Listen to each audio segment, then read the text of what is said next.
Come on, man. I have so many wonderful things to say all I the know time. you do. Okay, very quickly, succinctly, I just want to really reinforce um, the way that we move around on the piano. So if I'm starting at measure 6, and then we're going to the A flat, you've had your third finger around about D. So thinking about just finding that E with your third finger, not moving from here to here with your thumb. That's a jump. We're trying to avoid stuff like that. We're trying to take basically where you are and create an awareness of where your other fingers are. Yeah. And then using this as sort of a pivot point and then going, well, I know that my third finger needs to be on E next. So finding that E. My third finger was over here, so I would have had to go over 2 little hills. But yours is generally here or here, and then you just have to get to that E, and then you snap into position. Okay?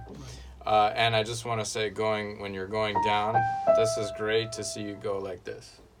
But remember, so if I'm here in my thumb and I'm going to my pinky, don't just kind of do this. Don't let your hand get lazy. What we're doing here is going to the next position, right? So it's that way I'm confident and I know which keys are where in my fingers. And where was the other one? That's here as well. I started at measure 17, and then the G with your second finger, you know, is already there.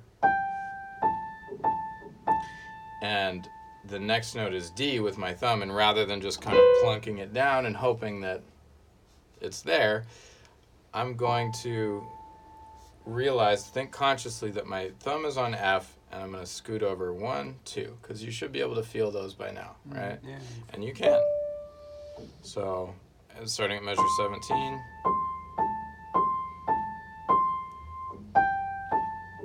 I'm counting. Even if it's a fraction of a second behind in the rhythm, again, that is gonna, the time that it takes your brain to do that is going to accelerate, and it's really the only way. If you're just hoping for the best, you're gonna crash 9 times out of 10. And then where was the other? Oh yeah, okay. So I'm really pleased with this progress as well. But just to go back over this, it's awareness in your brain of where your hand is on the piano at all times. And just a rule of thumb is your brain thinks things are really far away when they're not. Even if you're playing these kind of like stride time things, it's not that far away. It's, it's 6 inches maybe. But in your brain, it's like your brain thinks. I was listening to a podcast this morning how your brain thinks your hands are gigantic and your lips are gigantic and the rest of your body is really tiny. It's not true. It's just your awareness. It's your perception.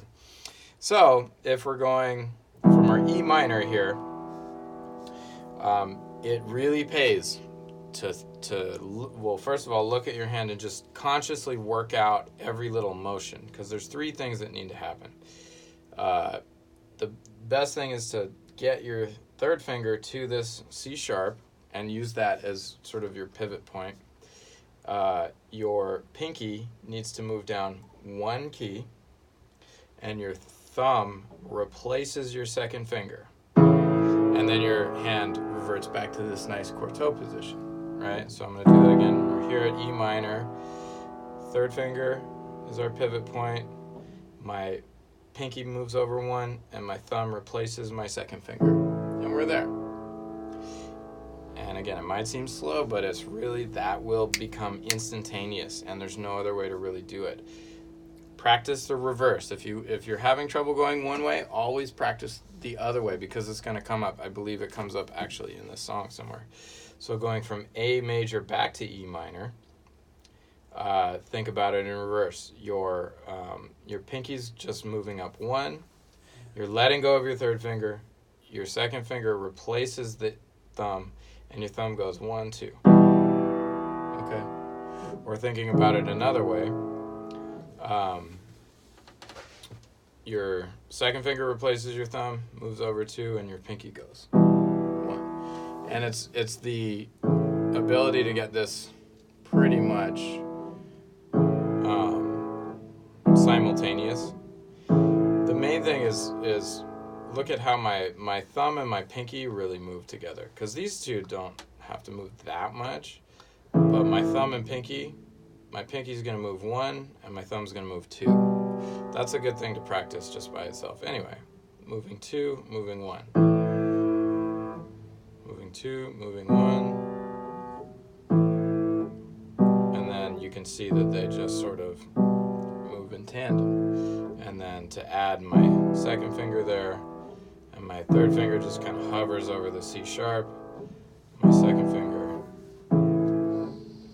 Right. Again, it's something that's so common in piano playing that it's a worthwhile time investment, and it becomes automatic.